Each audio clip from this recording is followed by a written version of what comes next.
So next in our Spotlight series, we'll hear the winning pitches from our Pitch Perfect breakfast sessions. And first up, we have Ravi Kupan from Yarkin. Great to be here. I'm glad everyone's still here, not left for lunch. So, without further ado, hopefully I can get this clicker to work. Yarkin. So, what do? We're a cost transparency SaaS IT finance tool, and what we're really about is allowing businesses and organisations to understand IT finance data and optimise spend. So IT can show back cost of services, who consumes your service, make that defendable, and also allow finance to have a level of transparency where IT spend is actually going. Simply put, we connect the dots between IT and finance. It's no longer just a black box. So how does Yarkin work? And let's think about this at home. For me, 5 years ago, I had this lovely hard drive. It backed up everything, and it was wonderful. And then what happened? The cloud came, and everything went into the cloud. Who uses here an iCloud storage or OneDrive? Show of hands. Pretty much all of us. I use all three. It used to cost me a one-time cost of $600 for my hard drive. Now, every year, I pay $600. It's an annual OPEX. And guess what? For business, this is a huge shift. All of a sudden, for government and business, it's much, much bigger. And that's what we're really trying to address with Yarkin. And so, I've got a little diagram here. What we've done is taken world-class best practice, which is called technology business management. And that's actually used by the world-leading financial institutions like JP Morgan, Bank of America, who use this to optimize and categorize spend. And we've encoded that into our platform to make that accessible here for New Zealand. So you can start to understand where spend is actually going. And from your perspective, in terms of the financial industry, what is your spend? It's labor and digital. So you need to really start to understand where that spend's going. So this is how much we actually spend each year, or each day, I should say. 41 million, New Zealand business and government. That equates to $15 billion each year. And for context, 2021, our contributions into KiwiSaver were only 10 billion. And if you think about the next 10 years, digital's going to probably double or triple, and this is only going to grow. And it's getting much more complex. So let's take a mid-size organisation, an insurance company. I've got 1,000 employees, 500,000 customers, supporting hundreds of IT systems and data sets. We can't understand where the costs are going. If we think things like SAP and Oracle, it's not just a license fee.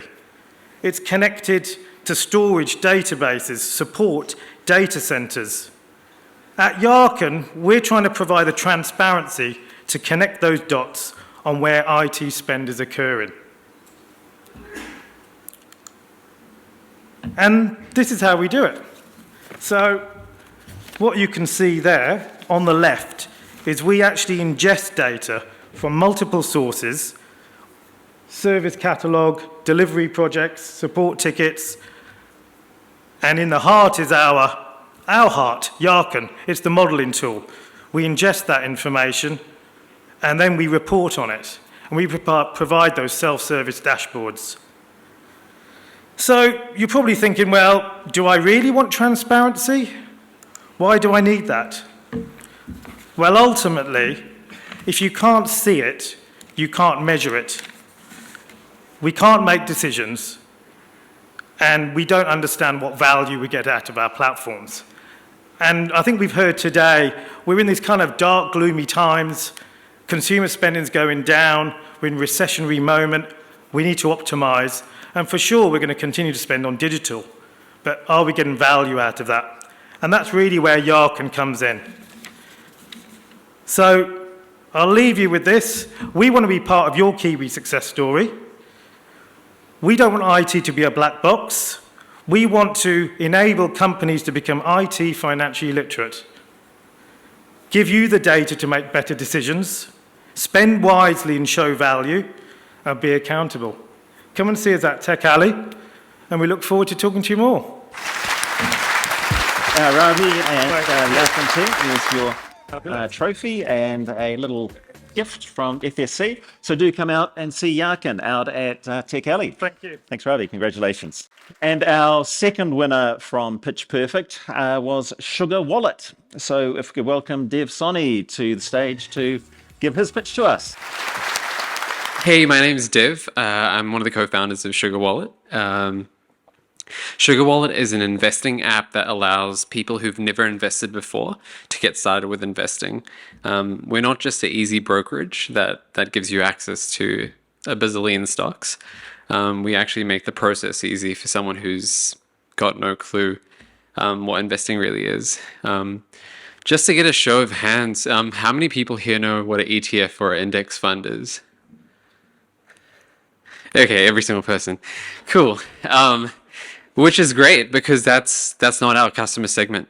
And that's kind of what it's about. Our customer segment are people who've never invested before. In fact, 80% of our current users have only ever put money in the bank account or cash. It's interesting. 2020 is when Sugar kind of came about, and it came from this idea that I grew up thinking, just work hard and save and you'll be fine. That's pretty much what every parent of millennials and Gen Z tell us. And my friends would show up to auctions at house auctions and would get outcompeted by people who had invested. I would also eventually learn that my mum was on a default fund for 11 years, earning less than 1% a year. Eventually, a bunch of things added up, and I realized that this philosophy that, you can just work hard, save money in your account, and be fine wasn't exactly true. And I started seeing this sentiment happen globally online as well. For those of you who can't read a bunch of these things, the bottom one is actually from a YouTube video, quite organic. And it says, crazy to think that only a few decades ago, a single working parent in a factory could support a whole family and even buy a nice house and a vehicle. Today, I don't think that is that true anymore. And I'm sure a bunch of you would advise kids or people around you that you wish that you started doing investing earlier and compounding that interest and dollar cost averaging right from the start. Yet 70% of Kiwis still don't invest. Why is hardworking not enough? I'm not going to harp on about this. You guys are smart people. You already know the answers to this. But this is the sentiment that's going on in the world, where around 80% of people in the world feel like they're not on the right savings path.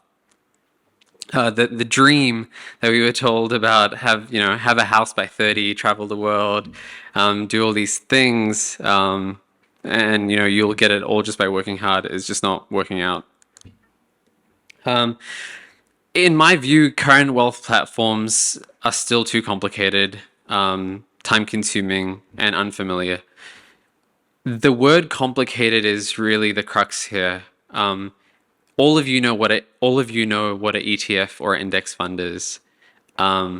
Most people don't, and that's actually really critical in this piece here. And PDSs are pretty scary things as well. So Sugar is a simple automated investing app that uses Akahu to use open banking to automate investing for people. So you sign up to the app, you go through your AML KYC, you link your account, You choose the investment. Right now, the investments are provided by Simplicity, and eventually you would choose growth, balanced, conservative, and it would be provided by different providers. So, 4 different providers, for example. But the ultimate thing is you'd still choose from 3 options as opposed to a gazillion. And you auto invest every payday, like another thing that we do in retirement savings schemes. And of course, the branding isn't some corporate thing that you just can't relate to as a normal consumer. So with $0 in marketing and 4 months in market, and just one engineer, my co-founder, we have a blended cost of acquisition of $2.20 per user. We have over 5,000 downloads.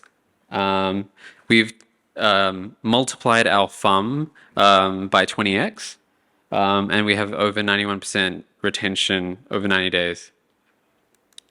So that's me. My background is in doing very different stuff. Like I grew a custom-made suit store to selling the most custom-made suits in New Zealand in 3 years out of uni. And then Sophia's background is working as a software engineer for Xero and Pocketful.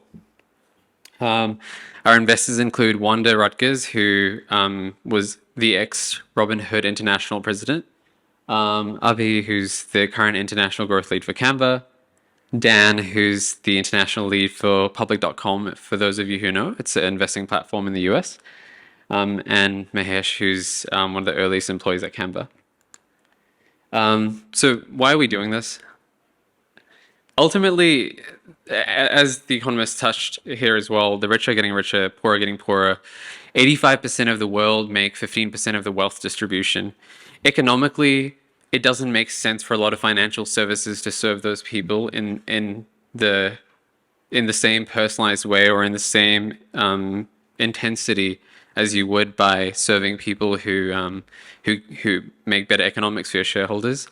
Whereas we think that we can actually get the volume of people to eventually make this a sustainable unit economic model, and so our game is to make this world a more financially equitable world. Cheers. Yeah, that's it.